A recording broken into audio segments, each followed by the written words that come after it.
अभी आप भुट्टो केस की दोबारा आपने सुनवाई शुरू की। ये वो भुट्टो केस है कि जिसको सुप्रीम कोर्ट को 50 साल के बाद आज ख्याल आया कि हमने भुट्टो को इंसाफ देना है।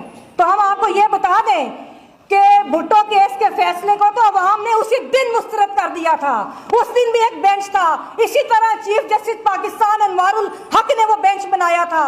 उसने बेंचों की सियासत की और उसने उन जजेस को पहले रिटायर करवाया जो भुट्टो के हक में फैसला दे रहे थे, और उसके बाद उसने भुट्टो का सियासी और अस्करी कत्ल किया, जिसके बाद पाकिस्तान को आज तक उस सियासी कत्ल का, उस अदालती कत्ल का पाकिस्तान खमियाजा भुगत रहा है। और आखिर में मैं जस्टिस फाहिद ईसा जैसे कहूंगी कि आज फिर एक तारीख दोहराई जा रही है। जो भुट्टो वाली तारीख थी ना, अगर आप तब्दील करना चाहते हैं तो जो आपके पास ज़ेर इल्तवा मुकदमात हैं, आप उनको इंसाफ दे के तारीख तब्दील करें। आप